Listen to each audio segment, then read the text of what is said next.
Puji nama Tuhan, kita ada tempat ini, beberapa teman berkata ada yang macet, segala macam karena memang situasi Surabaya kalau lagi tanggal 31 malam ini memang luar biasa. Nah, pada hari ini kita akan belajar satu hal, saudara, mengenai masa depan, saudara. Saudara, masa depan itu bukan hanya di bumi saja sebenarnya, tapi masa depan juga dalam kekekalan sebagai orang Kristen. Kita memandang masa depan tidak hanya di bumi, tetapi kita memandang masa depan juga setelah tugas atau kehidupan kita di bumi selesai pada saat kita bersama-sama dengan Tuhan. Tanpa disadari kita sudah ada di penghujung tahun di 2025. Kemarin kita 4 bulan lalu kita melakukan ibadah perdana di tempat ini. Waktu begitu cepat. Waktu begitu tidak terasanya pada hari-hari ini. Oleh sebab itu kita akan belajar untuk melihat bagaimana kita melihat waktu, bagaimana kita melihat masa depan di 2026 bahkan 2027 dan seterusnya. Waktu berjalan begitu cepat. Kemarin saya melihat anak sekolah minggu saya yang saya baptis sudah menikah, saudara. Jadi waktu begitu cepat. Pada saat saya melihat, ini anakku sudah menikah. Ternyata saya sudah tua, saudara. Waktu begitu cepat. Tapi untuk menyadarkan kita bahwa waktu yang kita miliki itu tidak banyak dan kita pikir yang masih muda banyak waktunya, saya ada sebuah permainan yang saya undang saudara-saudara di tempat ini untuk merenungkan ini. Gamenya namanya Twice Your Age, atau mari kita lipat gandakan jadi kali 2 umur kita. Jadi kalau saya umur 42, maka kalau dilipat gandakan jadi 84. Nah, Bapak Ibu Saudara semua pelayan coba gandakan umur Anda. Jason umur berapa? 24. Jadi kalau digandakan umur 48 gitu ya. Juli umur berapa? 17 digandakan jadi berapa sih? 34. Nah, maaf saya matematikanya. Saudara, kenapa saya ingin berbicara seperti ini? Karena pada saat kita kali 2kan umur kita, seakan-akan kita akan tahu ada di titik mana pada saat umur kita. Saya nggak tahu 84 apakah saya masih hidup di sini atau enggak. Banyak di antara kita yang sudah berpikir, wah, kalau umur saya 50 udah 100 tahun saya. Apakah saya masih ada di dunia ini? Pada saat kita menggandakan umur kita, seakan-akan kita yang tadinya mungkin gak peduli dengan umur kita akan menjadi peduli. Tadi Jason umur 48. Apa yang dilakukan pada saat umur 48? Apa yang dilakukan pada saat umur 34? Yang tadinya kita gak tahu, saya umur 17, kuliah. Begitu ditanya umur 34 mau ngapain? Menikah, punya anak, bekerja, punya rumah, dan lain-lain. Hari ini kita akan belajar dari Mazmur 90. Mazmur 90 ini adalah salah satu mazmur yang paling tua, saudara. Yang mana dibaca oleh banyak orang. Saya tidak akan membaca semuanya, saya akan baca dari ayat 5 sampai 12, saudara. Dan saya berdoa pada saat kita selesai khotbah ini, kita akan menjadi orang lebih siap untuk melihat waktu dan masa depan. Mazmur ini ditulis oleh Musa, bukan oleh Daud, pada saat dalam kesendiriannya. Harun dan Miriam sudah dipanggil Tuhan, maka orang-orang yang seumurannya sudah nggak ada lagi. Dia merasa kesepian. Nah, ayat ini menjadi ayat yang akan kita baca. Saya baca lalu saya jelaskan untuk saudara sekalian. Mazmur 90 ayat 3 dan 4. Engkau mengembalikan manusia kepada debu dan berkata, kembalilah hai anak-anak manusia. Sebab di matamu 1000 tahun sama seperti hari kemarin, apabila berlalu atau seperti suara giliran jaga di waktu malam. Saudara perhatikan, saudara. bahwa Engkau mengembalikan manusia kepada debu dan berkata, kembalilah. Kita akan merasa bahwa begitu rapuhnya kita sebagai manusia, bahkan di akhir kehidupan kita seperti debu, kata Tuhan. Apabila berlalu waktunya begitu cepat. Ini maksudnya adalah waktu yang berjalan begitu cepat. Dari generasi ke generasi, anak yang masih bayi tiba-tiba sudah kuliah, anak yang masih bayi tiba-tiba sudah besar. Saya masih ingat pada saat saya SMP dan SMA saya jago main bola, saya jago main basket. Sekarang saya seluruh lari gitu saudara ya. Ya 5 menit lah, setelah itu jalan kaki aja. Begitu cepat waktu. Tetapi ayatnya tidak sampai di sini. Ayat 5 dan 6 berkata begini, Engkau menghanyutkan manusia, mereka seperti mimpi, seperti rumput yang tumbuh, di waktu pagi berkembang dan tumbuh, di waktu petang lisut dan layu. Musa sedang memperlihatkan bagaimana musim di Israel, saudara. Pada saat malam begitu dingin, lalu pada saat pagi ada semacam kehangatan, lalu rumput sudah mulai hijau, tetapi di siang hari rumput itu menjadi kering karena panasnya. Begitu juga dengan kita, pada saat membaca ini, Musa ingin menggambarkan bagaimana kehidupan kita yang begitu rapuh itu. Kita seperti rumput. Pagi kita seperti memiliki kekuatan. Di lain waktu kita menjadi lemah, saudara. Manusia rapuh dan waktunya begitu cepat. Kadangkala kita tidak bisa berbuat apa-apa. Hari ini muda dan besok tua. Ayat 7 dan 8 berkata begini. Sungguh kami habis lenyap karena murkamu dan karena kehangatan amarahmu kami terkejut. Engkau menaruh kesalahan kami di hadapanmu. Dan dosa kami tersembunyi dalam cahaya wajahmu. Apa yang kita lakukan itu ternyata bagi Tuhan adalah suatu hal yang mengandung murka dan yang mengandung dosa. Dosa kita tidak ada yang tersembunyi di hadapan Tuhan. Jangan kira kita bisa menyembunyikan dosa kita di hadapan manusia. Tapi kita lupa bahwa Tuhan tahu segalanya, saudara. Saya akan ulangi, saudara, dari 5 sampai 8 ini, saudara. Manusia adalah manusia yang rapuh. Waktu buat kita berlalu begitu cepat. Dan kita adalah manusia yang berdosa terus menerus. Mazmur 90 ayat 9 sampai 11 berkata gini. Sungguh segala hari kami berlalu karena gemasmu. Kami menghabiskan tahun-tahun kami seperti keluh. Masa hidup kami 70 tahun dan jika kuat 80 tahun. Dan kebanggaannya adalah kesukaran dan penderitaan. Sebab berlalunya buru-buru dan kami melayang lenyap. Siapakah yang mengenal kekuatan murkamu dan takut kepada gemasmu? Saudara, dari tadi itu ada kata sungguh-sungguh. Sungguh-sungguh Musa berkata bahwa benar-benar ini keadaan manusia rapuh, waktunya begitu cepat dan berdosa. Kita berdosa membuat Allah murka. Hidup penuh pergumulan tahun demi tahun.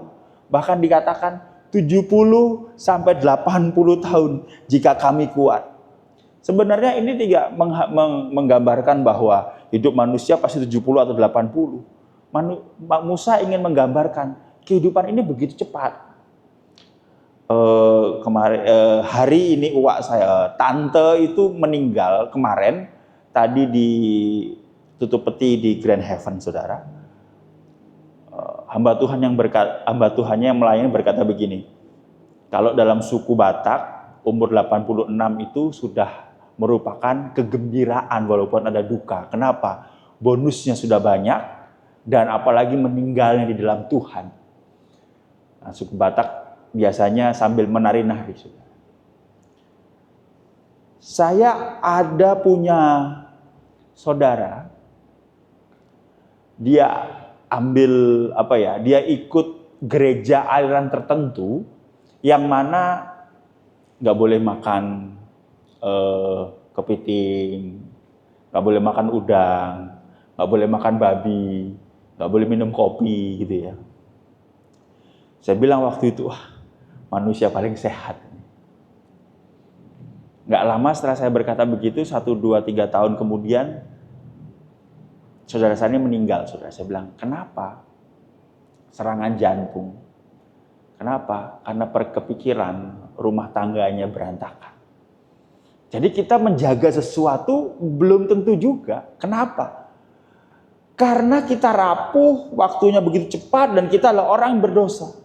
Lalu apa yang harus kita lakukan? Ayat ini dapat menjadi petunjuknya, saudara. Ayat 9, pasal 9 ayat 12. Dikatakan begini. Ajar kami menghitung hari-hari kami sedemikian, hingga kami beroleh hati yang bijaksana. Kenapa? Karena dalam perenungan, Musa berkata jawaban dari kesemuanya itu adalah, Tuhan ajar kami untuk menghitung hari-hari kami sedemikian, hingga kami beroleh hati yang bijaksana. Saya akan ulangi keadaan manusia sebelum saya masuk kembali kepada Mazmur 90 ayat 12. Manusia adalah manusia yang rapuh. Seperti debu katanya. Waktunya begitu cepat berlalu. 1000 hari bagi Tuhan 1 hari.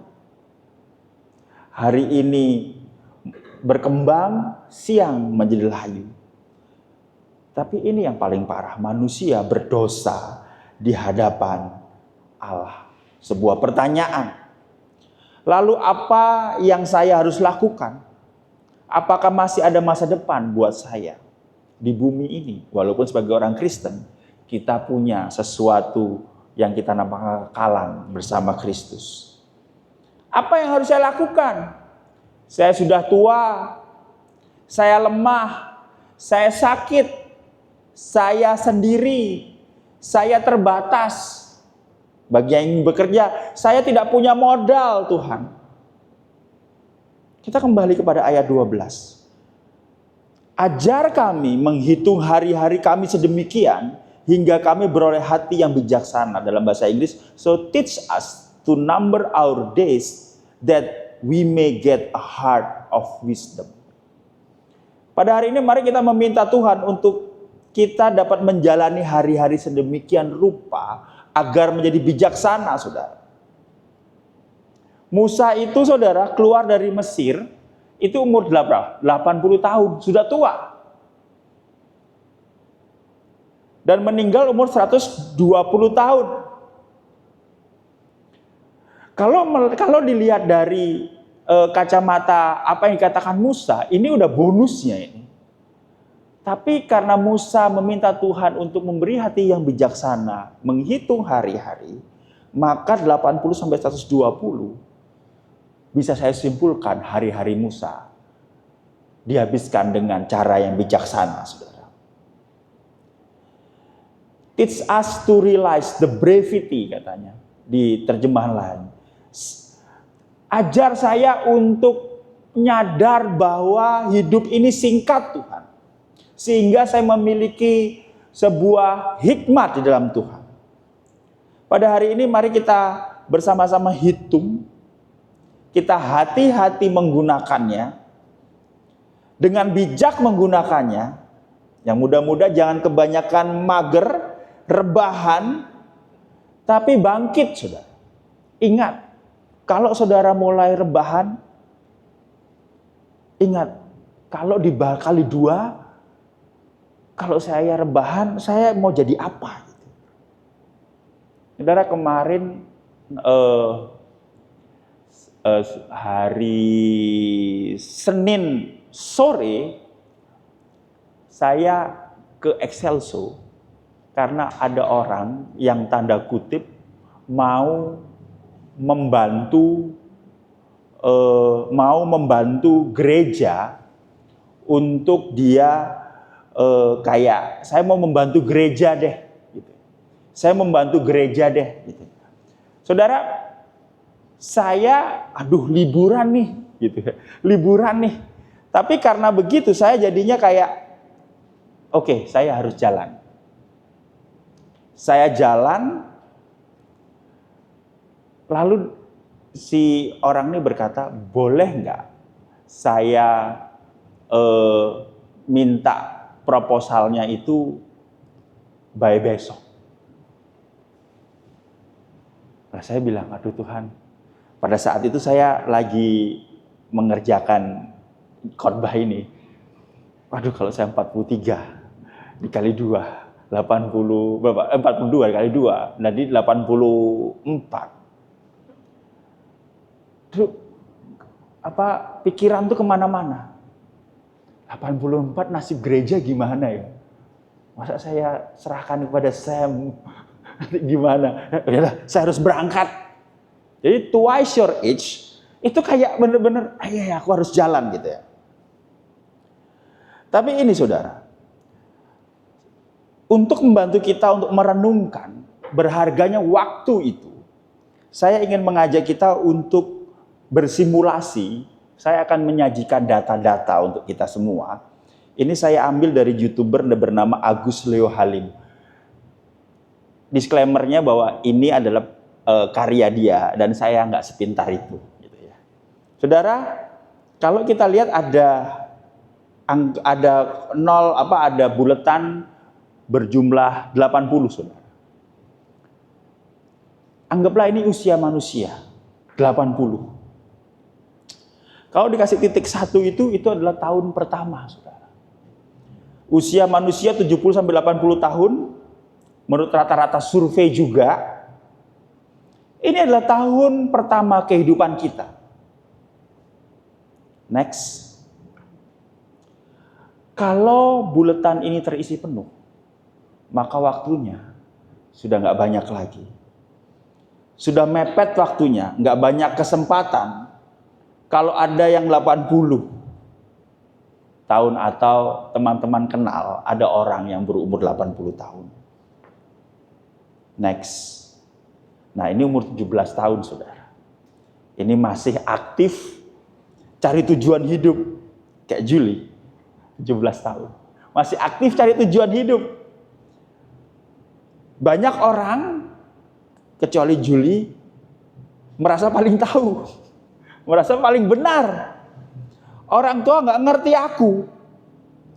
Hobiku adalah passionku, adalah hidupku. Kenapa saya tahu? Karena saya pernah umur 17 tahun. Dan saya begitu. Tapi ini, mungkin ada yang di usia ini 35 tahun. Belum ada ya. 35 tahun, Juli kali 2. Sudah menata hidup. Harusnya sudah nggak bergantung lagi sama orang tua. Bangun pagi sudah mulai capek, ngerasa capek. Badan sudah pegel-pegel. Cicilan sudah mulai ada. Tapi 2026 jangan nambah cicilan ya saudara ya. Dilunasi, bukan ditambah. Kita mulai berpikir nanti bagaimana keluarga, bagaimana masa depan saya, kapan punya rumah. Kalau nggak punya rumah, mertua bagaimana? Nah, puncaknya itu ada di sini. Rambut saya juga mulai rontok di usia ini. Tapi ada udah yang berusia 50. Mulai mikir kapan saya bisa pensiun. Tapi lingkarannya saudara perhatikan, sudah mulai nggak banyak lagi kan. Kosongnya mulai nggak banyak. Saya mulai menuju ke sana. Beberapa orang di usia 50 saya pribadi bilang, cek jantung ya. MRI ya. BPJS-nya bisa cover kok. Lalu ada yang seperti ini saudara. Di usia 60 tahun. Ada sebanyak di antara kita yang mungkin orang tuanya memasuki usia 50-60 tahun. Makin sedikit lubang kosongnya.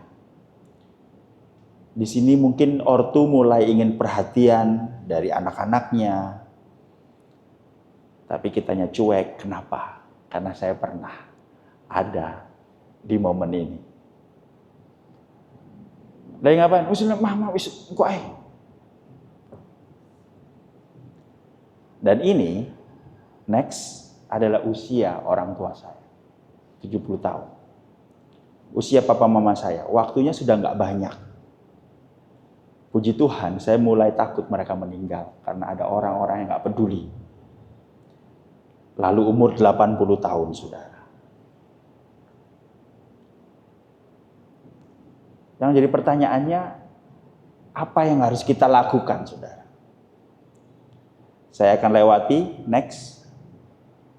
Nah, ini Parkinson Law. Jadi, waktu itu, kalau kita semakin kita merasa waktunya panjang, semakin kita nggak ngapa-ngapain gitu ya. Makanya kalau ada kantor-kantor ngasih deadline besok gitu ya. Kalau ngasih deadline-nya 1 minggu, nah, saya bisa kerjakan ini satu hari. Ya udah deh, 6 hari lainnya nonton Netflix, TikTokan gitu ya, kongko atau makan gitu ya. Tapi yang jelas saya ingin melakukan ini, saudara. Dan saya berdoa ini lebih membuat kita mengerti. Ada satu diagram, next. Yang atas itu adalah jam per hari. Yang bawah itu umur 10, 20 tahun, 30 tahun, 40 tahun. Jadi begini, next. Menurut survei, orang menghabiskan waktu dengan keluarga itu pada saat umur 10 tahun itu 4 sampai 5 jam. Tinggi, saudara. Tapi lihat, semakin anak berusia lebih tua gitu ya, makin waktu dengan keluarganya sedikit. Nggak selalu buruk. Kayak Vincent itu 20, dia pergi ke Jakarta bekerja, waktu dengan keluarganya semakin sedikit. Makin sedikit, makin sedikit, makin sedikit. Bahkan rata-rata 1 jam, bahkan kurang. Oleh sebab itu saya mengajak, hargai waktumu dengan keluarga. Next. Nah, waktu dengan teman. Pada saat kita muda, waktunya main terus lah. Tapi semakin kita berusia, nggak ada waktu kita untuk kongko, untuk teman-teman. Temannya makin sedikit, kenalan banyak, tetapi semakin bertambah usia, teman untuk diajak ngobrol semakin sedikit. Dulu akrab, sekarang kok nggak akrab lagi. Lah, ini adalah waktu dengan partner atau dengan suami atau dengan istri. Nah, umur 20 tahun udah punya pacar. Tapi ini, harusnya semakin tua kita, yang kita punya itu adalah pasangan kita. 20 tahun mulai pacaran, menikah, tapi berbanding kebalik dengan yang tadi ya. Gitu. Berbanding balik dengan yang tadi yang di awal. Makin tua kita, makin menghabiskan waktu bersama pasangan kita. Nah ini saudara, waktu dengan anak. Kalau sudah menikah umur 20-30, peaknya waktu dengan anak itu bisa 4, 5, 8 jam saudara waktu kita. Begitu Bapak Ibu Saudara umur 50, nah itu anaknya kan punya sama pasangannya, nah kitanya lebih rendah.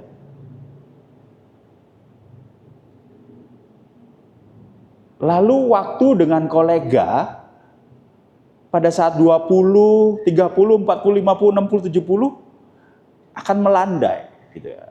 Nah ini Vincent saya jadikan contoh.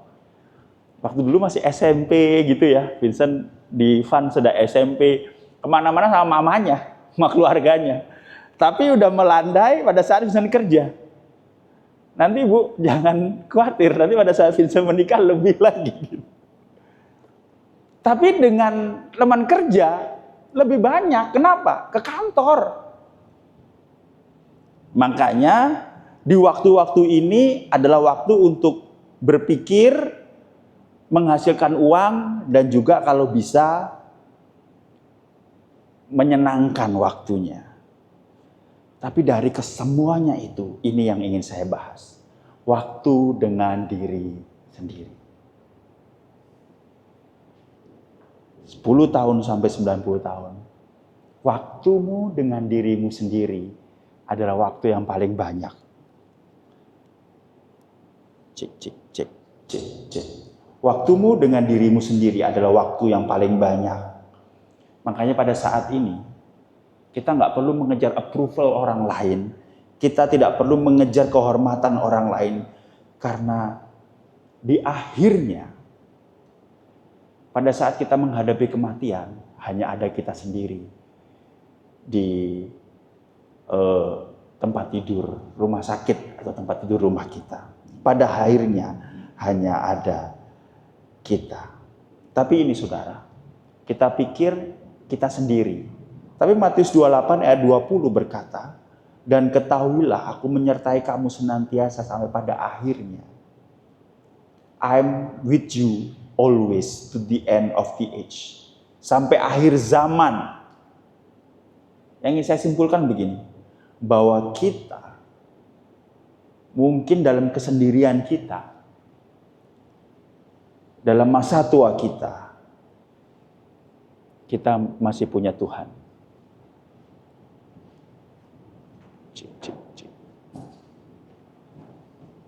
Thank you. Kita masih punya Tuhan. Mazmur 90 ayat 16 sampai 17, biarlah kelihatan kepada hamba-hambamu perbuatanmu, semarakmu kepada anak-anak. Kiranya kemurahan Tuhan Allah kami atas kami, dan teguhkanlah perbuatan tangan kami, ya perbuatan tangan kami diteguhkanlah. Saudara, seringkali kita nggak sadar bahwa yang kita punya itu hanya Tuhan. Dari segala diagram yang saya berikan, kita pikir kita nggak punya siapa-siapa di tengah keramaian, tapi kita punya Tuhan. Bahkan Tuhan yang membuat dan meneguhkan perbuatan tangan kita. Kita nggak bisa berbuat apa-apa tanpa tangan Tuhan. Kenapa saudara? Karena Kristus memampukan kita, sehingga kita bisa berkarya terus untuk kemuliaan Tuhan. 3 slide terakhir saudara. Nah, ini pertanyaan. Next. Apa yang kita harus lakukan? Next tadi. Yang tadi. Nah, saudara,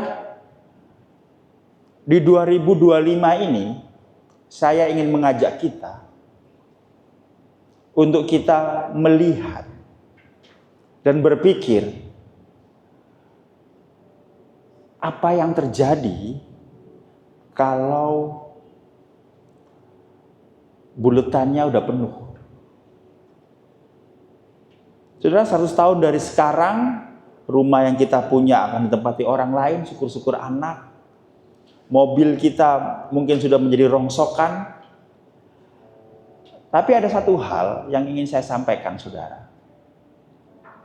Mau buletannya penuh, mau buletannya kosong, mau buletannya ada 17 yang penuh, atau 35 yang penuh, kita punya satu pribadi yang setia, yang namanya Yesus, sampai selama-lamanya, saudara.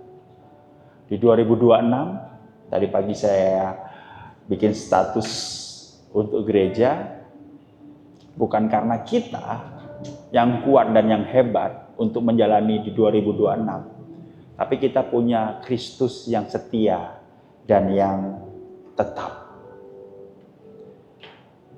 Ada Tuhan yang sudah membuktikan janjinya untuk ada di sisi kita selamanya. Janjinya tercermin dengan dia mati di kayu salib untuk dosa-dosa kita, manusia yang tidak layak ditebus. Melalui salib, mari kita bertobat dengan kita membuang-buang waktu kita, dengan kebiasaan-kebiasaan kita. Karena pada akhirnya, apa yang kita jaga, yang kita peluk itu, kalau buletannya penuh, sudah tidak ada artinya lagi. Kita datang kepada Tuhan, dan mari kita hidup bagi Dia.